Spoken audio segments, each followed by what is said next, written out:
If tomorrow all the things were gone, I'd work for all my life, and I had to start again with just my children and my wife.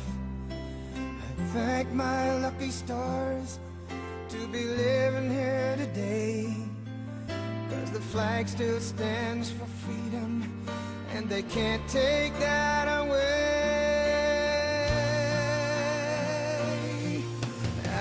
Good afternoon, ladies and gentlemen. Welcome to Central Valley Talk. My name is Ray Johns. I'm your host, and the name of my show is Ray Johns, American Patriot. And we're going to get to Gary because we got Gary here, and he's always full of all kinds of really good stuff. He's always informative. I love having him on. And I told everyone that I would talk about the upcoming live show from the Elbow Room that I'm so excited about. And I think we're trying to aim for the third week of the last Friday in this month, which I believe is the 31st of August. So we'll keep everybody posted. We should be able to come up with a date real soon. It's going to be a lot of fun, a great deal of fun. Gary, what's up, buddy? Tell me something. Ray. Tell me something new. Well, Ray, first off, I'd like to tell a story.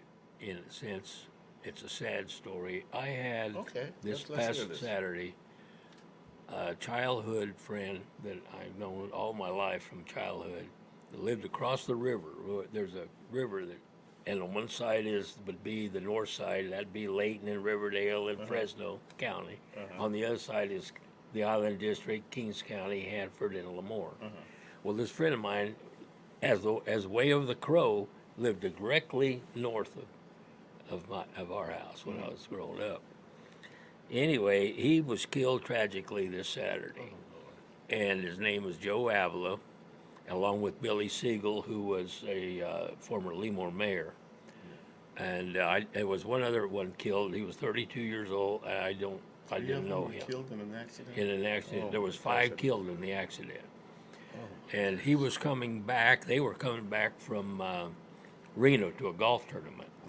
And Joe liked to play golf and was good. I mean, very good. Anyway, what happened, I think, is they were on the 99, because that makes sense. And where they got killed didn't make any sense at all as far as returning from, say, Reno or anywhere north back to Lemoore or Hanford. So then the question is, well, why were they on that road at all? What road were they on? They were on 9th and 30th. Okay. And so what kind of the conjecture is, they're working on the 99 highway, and that was a detour. Oh, okay. Yeah, that makes sense. And now whether that was a detour that was Caltrans detour, or whether they decided not to wait, you know how you wait in line forever, and maybe they decide, well, why don't we just... Because they know the area. Yeah, they know the area. Yeah. Like we all would probably do. Oh, I know a better way, shortcut Sure. to get there. Yeah. We don't have to sit here behind these cars for the next 2 hours. Yeah. So anyway, this is 11:10 in the morning, and they're going down. They're going southbound, which would be Road 30, and they come to 9th Avenue. And this gal driver, she was at a high rate of speed and ran the stop sign. Broadsided. And broadsided, killed them all 5. Now, you know, it's such a tragic. When you think about it, we're only talking about seconds. And if you count 3 seconds, and if you're doing 60 miles an hour, you realize how far you went. I mean, how is it that these 2 cars, I mean, if somebody would have just been 3 seconds longer. It never would have happened. I've thought about things like that. Yeah, and we've all seen, we probably have ran a stop sign inadvertently. Oh, gosh, I've done it. You know, we all have. And also, you think of an accident like that, how does that timing have, it had to be totally perfect. Sure. Because if there was 3 seconds, if that car had been there 3 seconds sooner, you would have said, "Oh wow, that gal ran that stop sign." Did you see that? Yeah, I did. Because she had been quite a ways away with 3 seconds. Sure. Now, if all you had to do is at the motel room, you're checking out. Oh my God, I forgot to. There's the 3 seconds. I gotta go put give him. I forgot to give him the key. Hold on a second. How many times we say that? Hold on a second, and that may have saved her life. We don't know. But the thing about Joe, I want to talk a little about Joe in the testimony. Joe was a tremendous athlete in Layton High School. What did he do? What was the He sport? played all sports, Oh, he football, baseball primarily. But and he went to Fresno State, and he played football at Fresno State, and I think he may have played baseball. I don't recall. He was a guy about your size, maybe a little shorter, and he wasn't very big.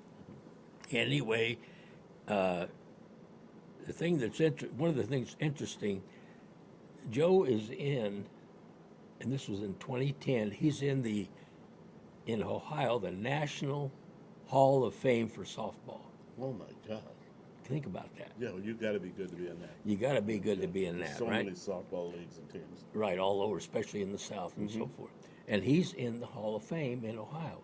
Not only is he in the Hall of Fame, and he went to Layton High School, and that's not much bigger than, well, I don't know. There's not too many communities that small with a high school, you know. It's about as small as you get. It sounds like Chowchilla. Well, it's smaller than Chowchilla. Is it really? Oh, yes, sir. I mean, in different leagues. I mean, they were in the lower league. Anyway, here's the thing that's interesting. He's from Layton High School, and he's in the Hall of Fame. Guess what? His buddy, was older, Herman Duncan, was also in the Hall of Fame. Both from Layton. Both from Layton. You know who else is from Layton? The assistant coach of the Warriors is from Layton, Adams. I didn't know that. You know who else should have gone to Layton because he was on that side? Was Cornelius Warberdam, the world records pole vaulter. Was all from that right there. The track's named after him at Fresno State. Yes, and here's the thing, Ray. I mean, you drive a radius of a couple miles, and everybody from there is in those situations. Isn't that something? Now let's think about Joe here a little bit about how, and think about Herman. The same thing, Herman. I think I'm not pronouncing his name right, but anyway, think about them in the Hall of Fame of softball in the nation from a community no bigger than, I don't know. Well, Chowchilla would be pretty big compared to, well, about the same, I guess, in those days. But here's the point. Now here's a guy who played on teams that were facing Herman's pitching, the best in the nation at the time. So, and he gets in the Hall of Fame for hitting. Oh yeah. So in order for him to get in the Hall of Fame, man, he had to be able to hit Herman Duncan, and he was the only one that could. And Herman told him that. And of course, they played together at All-Star games and stuff. You know, when they'd go out somewhere, but they were on different teams. Okay, so think about this, Ray. You're facing the top pitcher in the nation, and you're good enough that you hit him enough that you make the Hall of Fame. Now think about Herman. He's pitching enough, and he's good enough that the top hitter in the nation puts him in the Hall of Fame. So it's just amazing how, at the level of competition. Oh yeah. How would you get in the Hall of Fame? My God, I'd go up there and strike out every time I seen that guy, right? No, but Joe would hit him, and Herman told him, says, "You're the only guy." And they played all over the nation. You're the only guy that can consistently hit me. I didn't realize until a few years back how big softball is everywhere. Every city of any size has softball teams. Yeah, well, you understand that. And I figured you'd like the story. Well, it's a great story. Yeah. Now, here's the thing, though. I asked Joe. I said, Joe, let me backtrack a bit. Joe and I, every winter, we go to the Hanford High School basketball games and we sit usually in the top row. Because there's something to do in the winter. We always call it cheap entertainment. Nothing else to do. I mean, how you get into the game, and I mean, what better entertainment on a winter night? It's foggy and all that. You got something to do. And he'd always bring sunflower seeds. I mean, he'd bring a big old bag of sunflower seeds. I'm going to miss the heck out of him this winter. Of course you are. And he was, like I said, I've known him all his life, known his family, tremendous people. Yeah. I mean, just absolutely tremendous. What a great loss. Just a great loss. It's such a tragedy. Yeah. And I asked Joe one time, I said, Joe, I says, you could hit that Herman and nobody else could. Why is it that you could hit him and nobody else could? He says, Gary, it was my eyes. He says, I could see the rotation of that ball as soon as it left his hand. All did is say that. I'd see the tread, you know. He says, and that's how it's just a gift that my eyes were like that. And I said, man, you got fighter pilot eyes, because that's why they said Ted Williams was so good, because of his eyes. He was 2015, not 2020, but 2015. They said. You know, he was a fighter pilot in the war. You knew that. the World War II and the Korean War. Right. He went back and fought in the Korean War. Right. Some of the best years. Just don't tell him what he would have hit those years that he missed. He missed Well, right you know, the like when he was flying, he could see an airplane you couldn't see. Mm-hmm. You know, for They one thing. talked about it. Well, the quicker you could, Sure. quicker you could see that. And here's what else he could pick up on, because of his eyesight. If they're in a dogfight, well, he could pick up on that airplane starting to rotate before somebody else could. In other words, if that airplane is turning this way, he could anticipate where maybe you didn't see that little subtlety if your eyes weren't as sharp. Yeah, that makes sense. So he was even not only able to find the airplane out there, that's not easy to do. Be able to anticipate which way it was going to go. He could anticipate. That's something well worth knowing. And this Joe had that special talent, and he was a character. I mean, the kind of character bigger than life. You know, he was a Hanford High football coach for years. Oh, I didn't know that. I know they had some great football teams. And he was the coach for a while. He went into the real insurance business, and he bought out like an Allstate franchise, something like that. Mm-hmm. You know, and but his love was sports and golfing. Yeah, and he was 70, I don't know, 76, 75 years old, and he's still golfing in tournaments. I mean, he's good. And man, I still can't hardly believe it, because it's just like in fact, I saw him not long ago. I said, "Hey Joe, this winter, don't worry, hope you got some sunflower seeds or something like that." But he was a bigger than life type guy, and just he helped more people. And he was very humble in that regard. He was a former mayor, did you say? His buddy that they went golfing with also got killed was the former mayor. Oh, the former mayor. Joe was not. And but anyway, Joe helped a lot of people that nobody really even knew about. You know, I mean, some people knew that he and so forth, but he did. Isn't it? You know, I was reading something the other day about acts of kindness, like your friend. It's just amazing. I didn't know that the great Rocky Marciano went, and he got upset when people found out that he did this and it made the public, but apparently Joe Louis was destitute, and he went and pulled him out of the, and set him up, you know, with a house and everything and money and everything. Yep. And, you know, tells you a lot about people like that. Well, Joe did. I know some things that Joe did that you know, most people wouldn't do, that he did, and help somebody out. Yeah. It's pretty impressive, believe me. I mean, he was just one of a kind. And he was a character. He'd go in the bar and bring his guitar and play "Jeremiah Was a Bullfrog." That was his thing.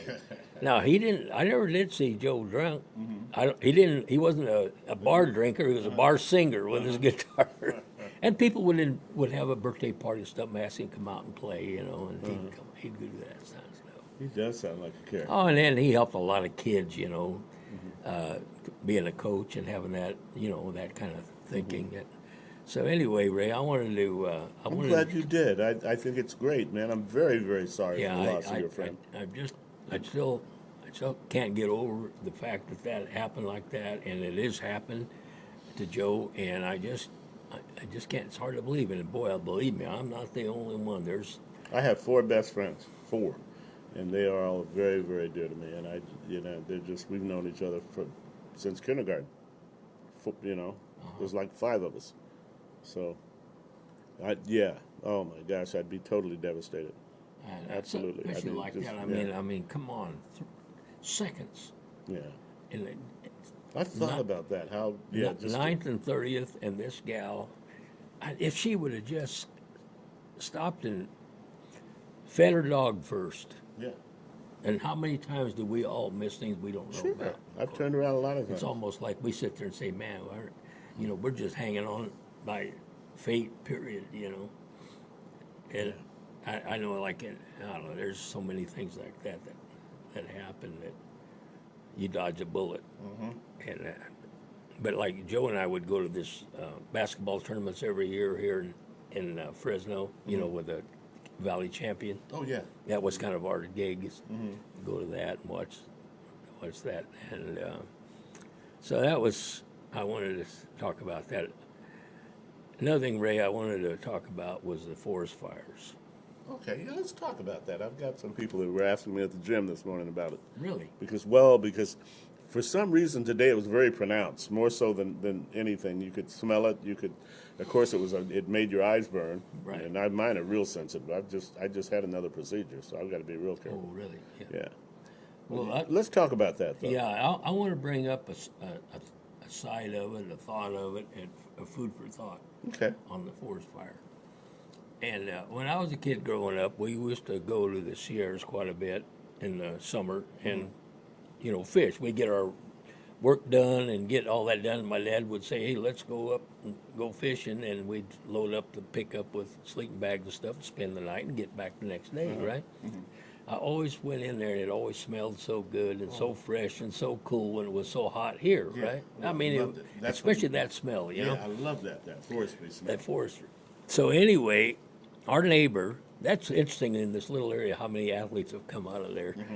But anyway, my neighbor down the street, which is about an eighth of a mile away, was Dale Messer. You ever? Oh, heck yeah, I know who Dale Messer was. Okay, now, of course, Dale and his sister. There's a stadium someplace named after him. Well, around here. He's got a retired jersey, number 21, at the Bulldog Stadium. Yeah. So anyway, of course, at that time, we're just grammar school kids and stuff. Well, his dad, Ray Messer, was quite a character in his own, and that family goes way back, and like most of us did at that time. But Dale's dad had a machine shop, and Dale's dad was all kinds of different things. I mean, he raced midget racers. He didn't drive them, but he had the cars. Billy Vukovich and some of these names. Gosh, yeah. And his brother Eli drove his cars at one time. And anyway, he was into that, and I could go on with stories about that. But here's what's interesting. Ray decided, this had to be in the 50s. Well, it was in the 50s. He decides to go up and log in the Sierras. So at that time, if you wanted to log, you go get a permit, a logger's permit, and you bid for an area. Yeah. And then you set up your logging mill, all right?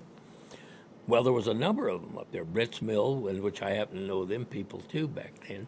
And anyway, Messer goes up and does this log mill. And I remember going up there as a kid, and now he didn't just go out there with a saw and knock down every tree.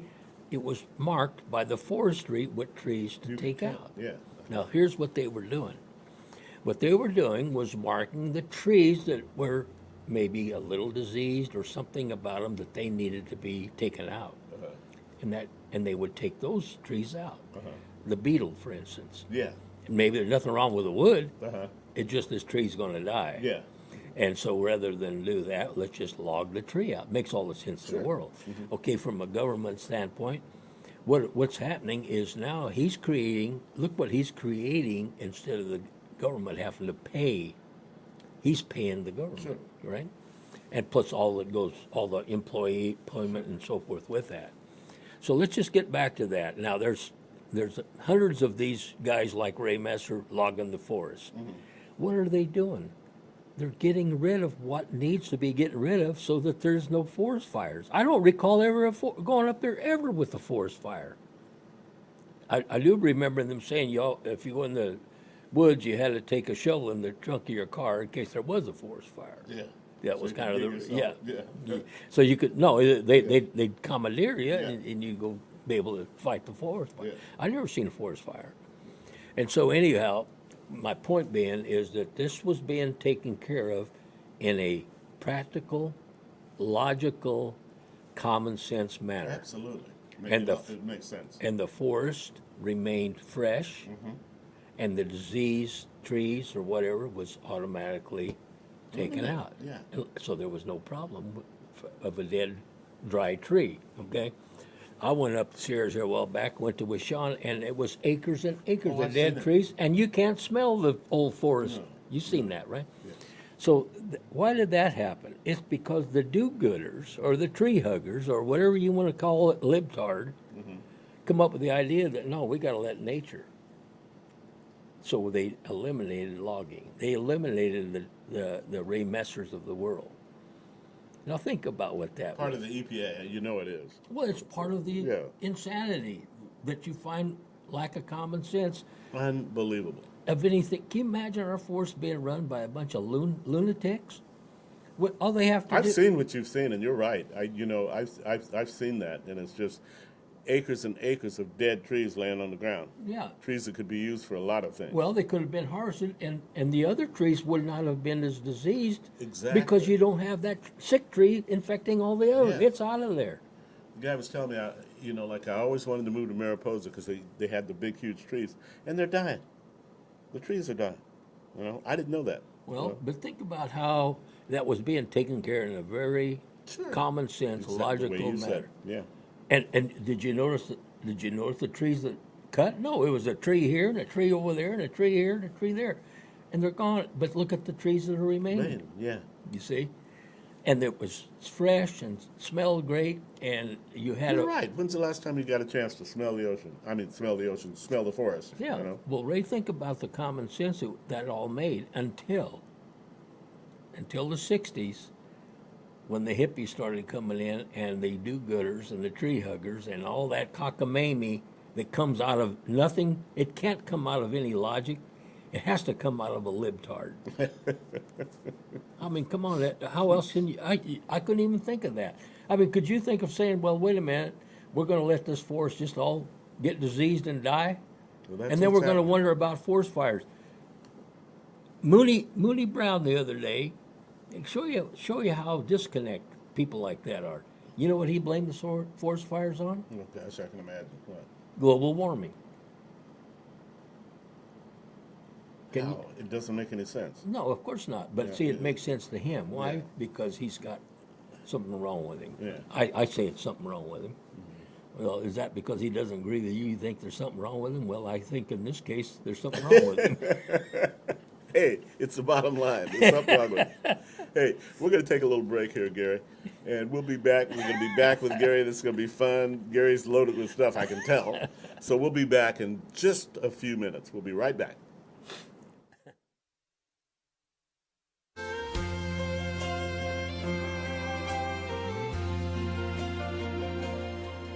From the lakes of Minnesota to the hills of Tennessee, across the plains of Texas, from sea to shining sea, from Detroit down to Houston and New York to LA, well, there's pride in every American heart, and it's time we stand and say.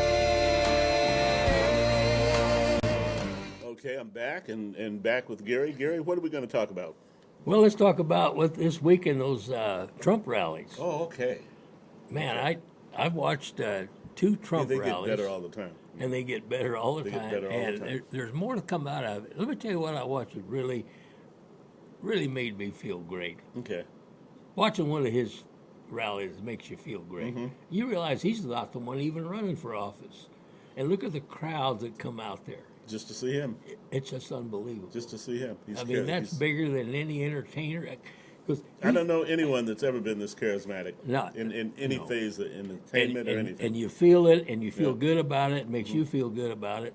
And I watched 2 shows, especially this last one I watched last night. Man, it's totally awesome. And he's getting better at it. And he's getting the feeling that connection with the audience. Yeah. It's just overwhelming. But he also gave had a round table. Oh, that's right. And you got to see that, Ray. He had a round table. I did miss that. Of which he invited, I think there was 28, something like that, at this round table there at the Oval, or there in Washington, at the White House. And he invited, they were the top black faith leaders in the United States from all over. Sacramento, Los Angeles, Detroit, all over. All over the country. All over the country, and he had them all there. And he had each one of them speak. It was just totally amazing. Ooh, I've got to see that. You got to see that. I'd like to see that after. And what impressed me is that, well, one of them, I've heard of him. You have too, Scott. Reverend Scott. Uh-huh. And he said, he says, in his deal, he said, he says, you have done more for the black people being pro-black than any president that I could think of. Absolutely. Isn't that something? Yeah. Look at unemployment. I mean, we could stop right there. Yeah, and he's not. He's with this vocation thing now, and this type of thing. It's just, and when you got the vocational thing is just awesome. and you'll listen to each one, and believe me, it's really inspiring to listen. In fact, that's what even Trump says. Man, he said this is inspiring to listen to you folks' testimonies, and that was what a great thing to do. That was a smart move. That was a powerful. I wish that could be seen in a real big way. You know what I mean? Nationally, obviously, the press isn't going to cover that. No, of course they're not. But anyway, the last thing they want is more Trump sympathizers. That's right. And the last thing they want. Yeah. And the big deal for the Democrats, it's the most crucial thing of all for them at this point in terms of election goes, is you cannot, there's a certain percentage, if it goes over or under that support, you're not going to get your candidate elected. And I think it's something like 10 or 12%. Once the black vote gets over 10 or 12%, then you're not going to get your candidate elected. That's interesting. I think I've heard those figures before. Yeah, and I think you have. And but here's the thing, though, that's interesting about that is I was looking at some statistics, and of course they're all over the board, as far as the media. You can't trust any of it. But as near as I could tell, the black support today for Trump would be, if he was running, the black voting public would be somewhere around 20%. That's amazing. Yeah. That's that's extremely high. Well, I mean, it's never been that high for anybody. Right. Yeah. That tells you a lot. Anybody that's not a Democrat. Yeah. That tells you a lot. And the favorability of the Democrat, and this is going back several months, to what it is now, it has dropped. A black supporting Democrat has dropped 20%. I've talked to more people who echo that in their views, with me. Well, man, Ray, that's huge. Now, that doesn't mean that they all run over to become Republicans. No, I know. They become independents. Well, independent just another place for me to go to, or I don't have to say I'm going to be a Democrat. Let's say I was going to be a Democrat because I go along with what's being done, but I don't want to sit there and tell you I'm going to be a Democrat, so I'll just go independent, but I'll still vote Democrat, you see. And so the tide is turning in the right direction, and it's turning at an alarming rate. We talked about this a while back. Yeah. That it was. And can you imagine? Now, 95% of the press is anti-Trump. Now, can you imagine if 95% of the press was pro-Trump? Where he'd be? Oh my goodness! Oh my! Well, look, it was at the very beginning when he threw his hat in the ring. Look what happened. Yeah. I mean, he got so much press, free press. I mean, positive stuff at the beginning. Right. And it would be like that, Right. which would just be I can't even imagine if 95% were for him. Well, he's fighting it, and he's doubling down on it, which I think is the right move. He really, on his last rally especially, he really nails the press. Good. I mean, you're going to enjoy that. Good. For sure. And so what it's doing is, as more and more of people like us, Acosta, and Maxine Waters, and the more people see of them, the worse it gets for them. Oh, yeah. Because they're saying, I don't want to be identified with those kind of people. I don't want to be thought of as being, I'm in their camp. Yeah. Because that camp is loony. It's crazy. So why would I want to be in that camp? Those are the people why we have forest fires. Yes. I lived long enough to see where there wasn't forest fires, and I'll tell you what, it had nothing to do with global warming. It's just as warm back then as it is right now. Absolutely. Absolutely. But anyway, that this last week was a great week to be a Trumper. I mean, you had to feel really good about it. And when you look at those rallies now, we watch the rallies and watch rallies, you know. And man, these rallies now, you can just feel that people. It's like a roar. And by the way, that's where I met Gary. I met Gary at the first time Donald Trump came. Yeah. And Gary was sitting down. We were up in the bleachers, huh? Right. And Gary was sitting down about 10 people from me, and he had on a cowboy hat, and I had on a cowboy hat, so we kept nodding to each other. That's how we met. Yeah. That's true. And in fact, I was thinking about that, Ray. If they had another one in Fresno, you and I had to get up awful early to get a seat. Like, we had pretty good seats. We had good seats. We had very good seats.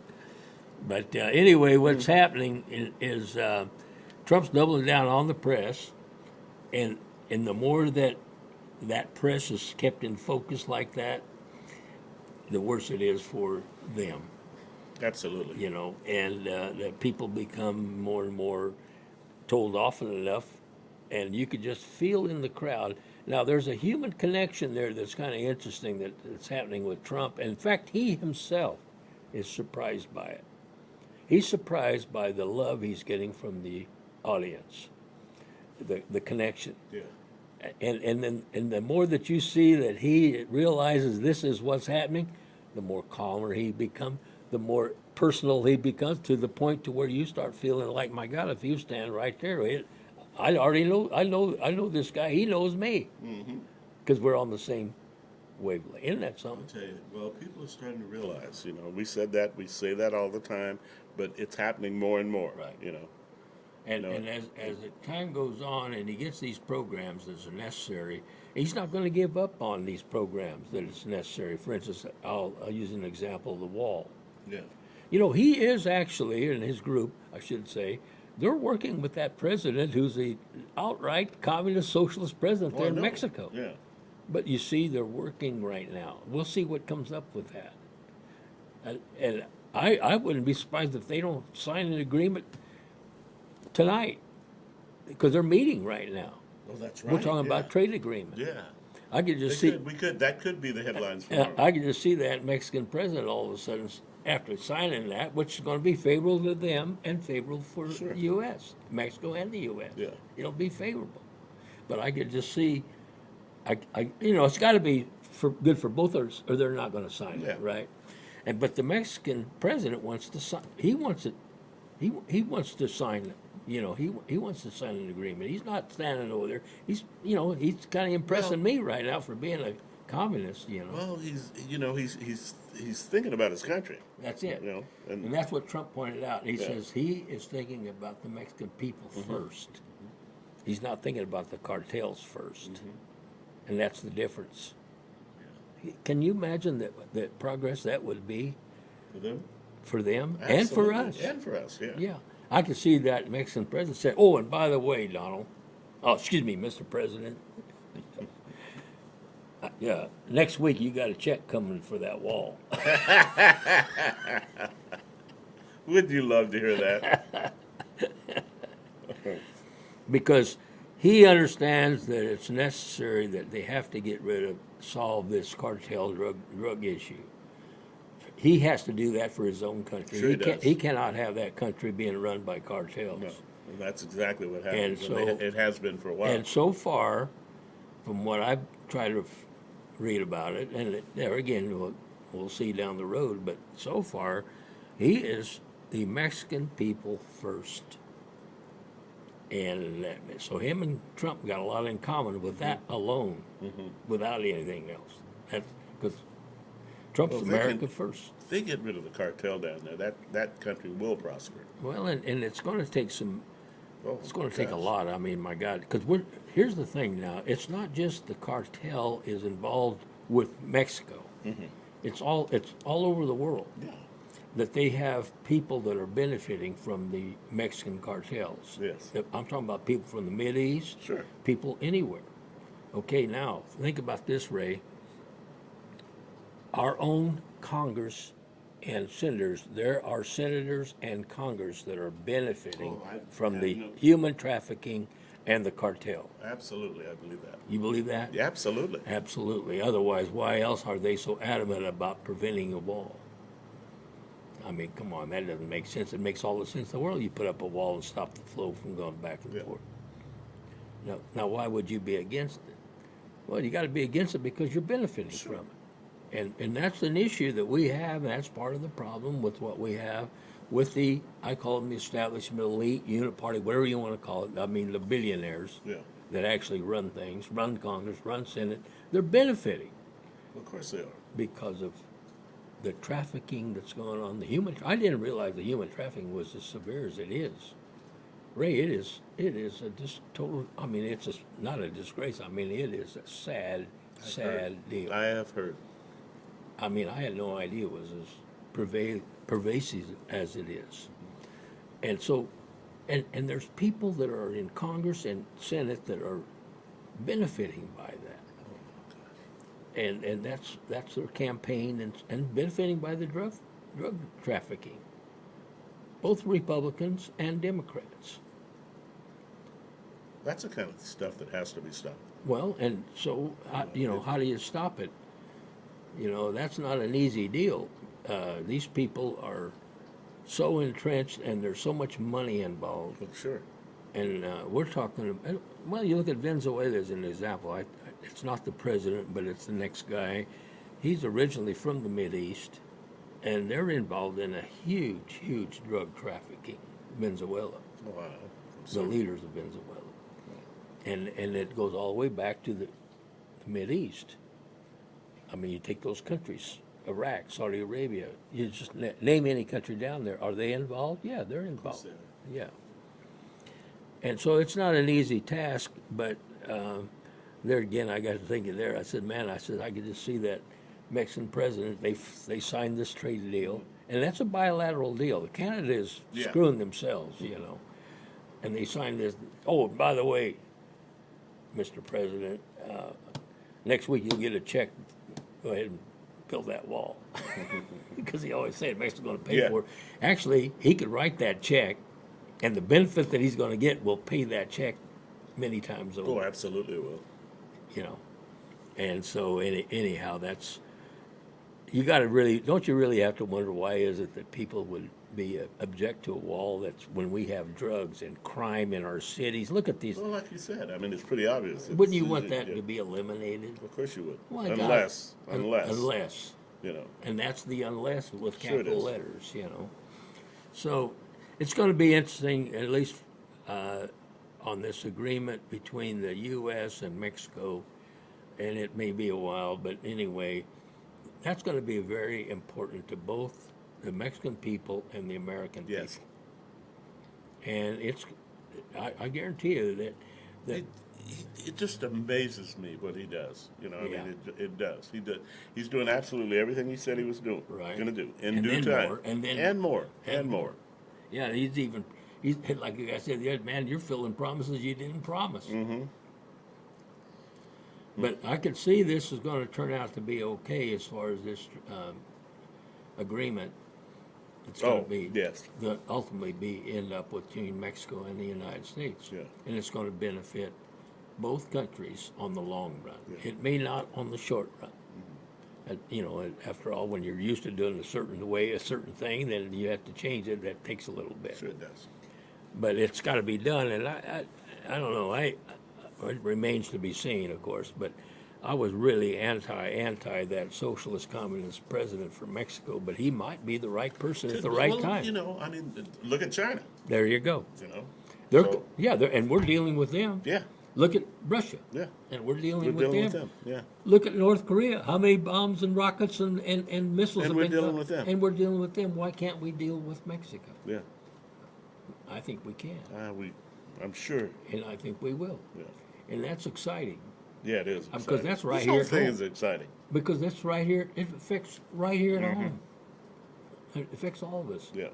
Look at the crime in Fresno as an example. It's a big enough town. I mean, it's prevailing or pervasive, and we worry about it, think about it. But what if we could curtail some of that? It's a major crime here. Yeah. It's just, to me, a lot. Yeah. Well, there again, you take away the incentive for crime, then there is no crime. There is no crime. Yeah, because, crime is, the only reason crime exists at all is because crime has to pay. Yeah. I mean, if I'm a And it's fast. Yeah, if I'm a carjacker and I'm getting by with it, I'm getting paid by being a criminal, hijacking cars until I'm caught. Well, then crime doesn't pay then. So, and then the punishment is so severe that, man, it never pays. And that's one of the things that we have to make. As hard as it is, we have to always think about making the punishment far worse than the crime. You have to. It does not work unless you do. It's been proven. It doesn't work. It's got to be worse, and far worse. That's right. And what is encouraging is that these people that do go to prison, when they come out, it's not an easy deal for it. Once you go to prison, come out with that on your record, it's awful. I mean, it's like about the only thing I could do is commit another crime so I get back in. And that's what happens. It's a rotating door. Yeah. Well, think about this, Ray. Just think about the fact that this guy goes to prison, made a mistake. Well, he made a mistake because he's a criminal. And I don't care if it's a mistake or not, but the point is he committed a crime and he has to pay for it. Sure. Well, when he goes in there and pays his time, he's paid it. He's paid his debt. I don't care if it's 30 years or 3 days. Yeah, he's paid it. He's paid it. Now, when he comes out of there, let's see if we can't benefit or have him benefit by something that we have available so that that crime doesn't pay. That's right. He comes out of there and he says, well, wait a minute, I got a better choice now. I got a practical choice that now I can go in and live a life without crime. Because what life I am now being helped in living without crime is a far greater benefit than me committing a crime and having to come back in here again. And I've talked to. I think that's a grand idea. Well, I do. Well, I've talked to ex-prisoners quite a bit actually, and those guys, by and large, they come out. They don't want to go back, but I do know some of them that have to go back. I'll give you an example of you're saying, well, how do you mean they have to go back?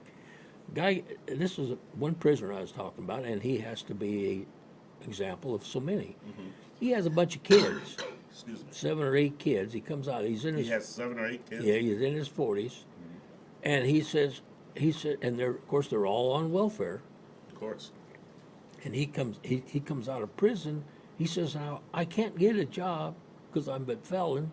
He says, and if I do, it's a minimum wage. How in the world am I going to feed that many kids?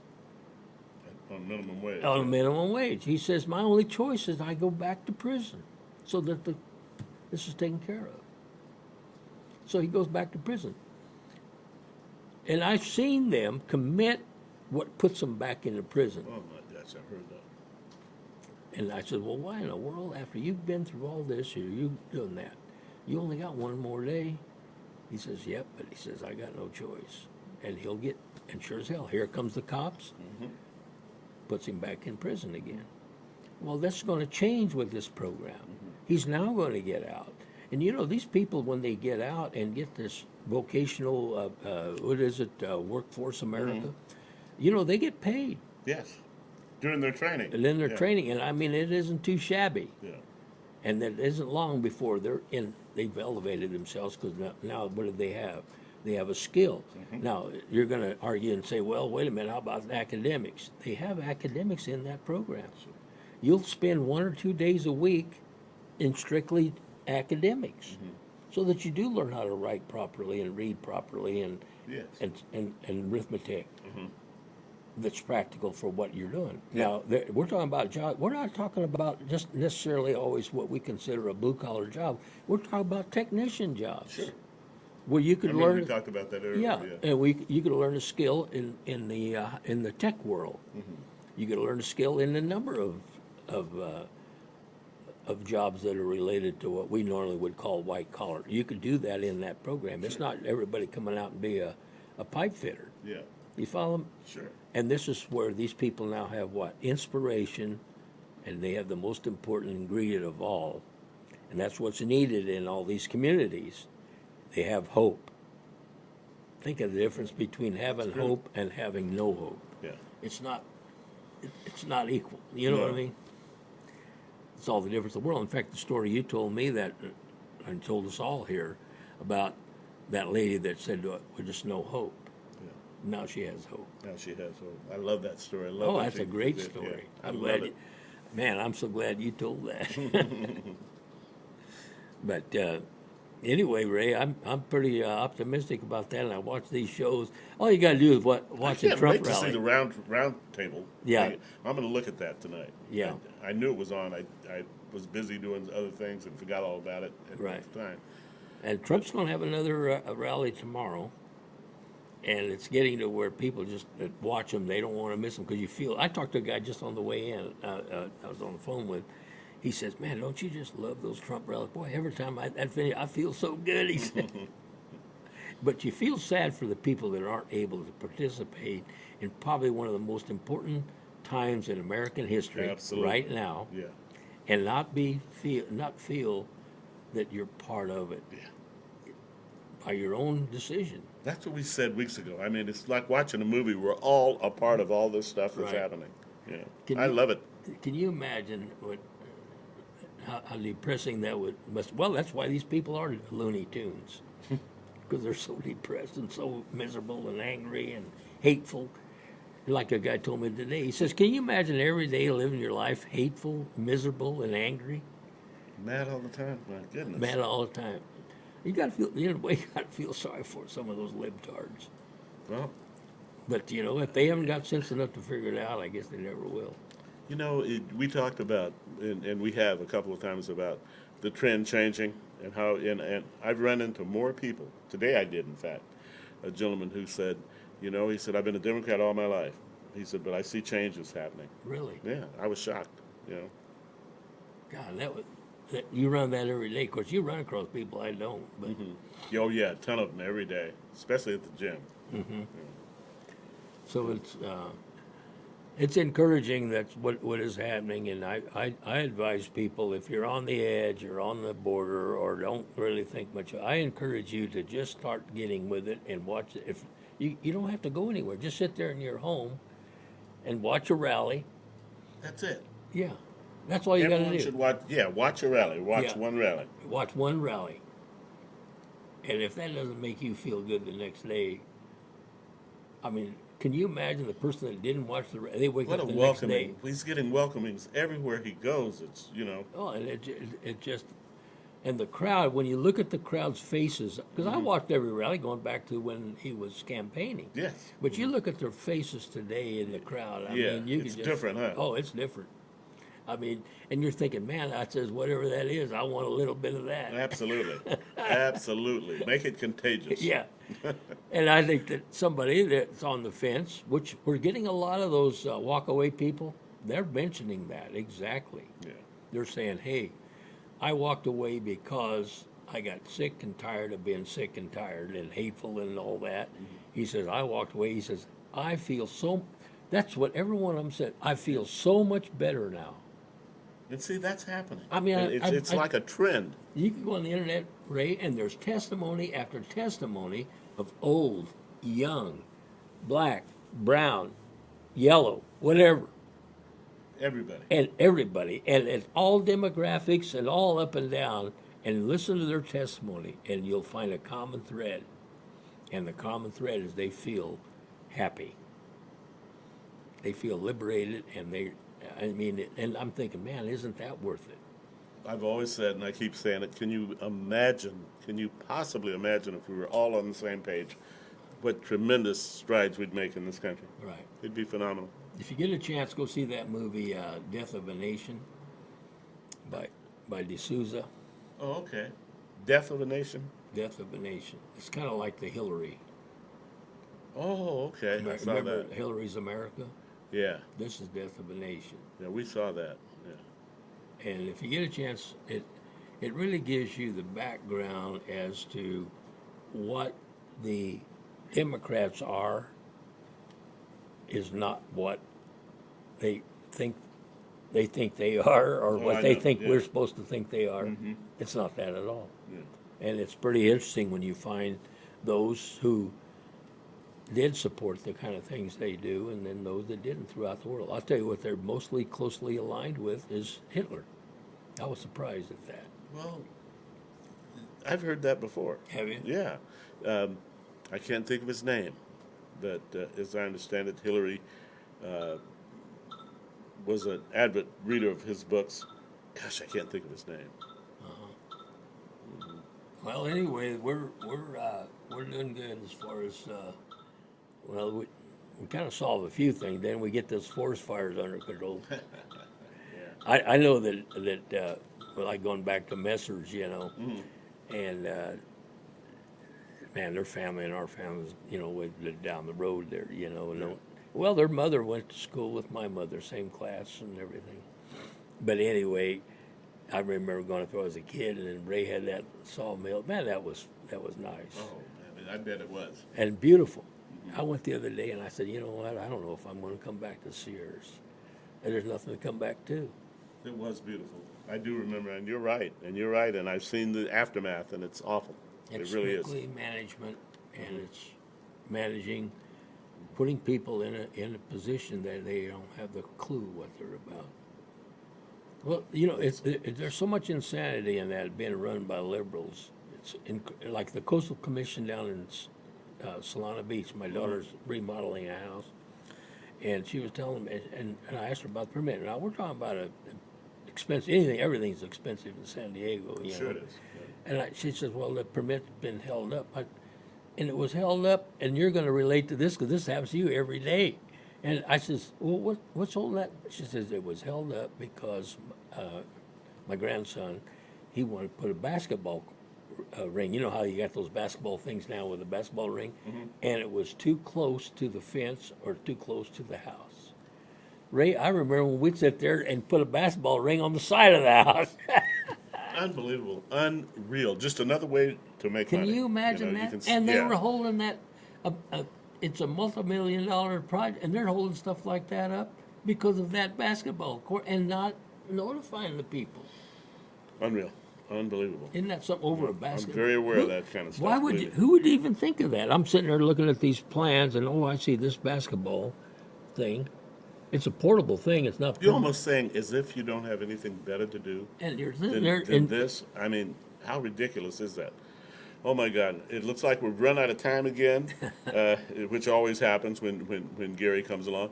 And to real briefly, we will let everybody know, because people are asking me, and I'm sorry I don't have an answer yet, exactly when the live show will be. It's going to be a lot of fun. We're going to do a lot of fun stuff, and leading up to it, there'll be a lot of publicity, so we'll know.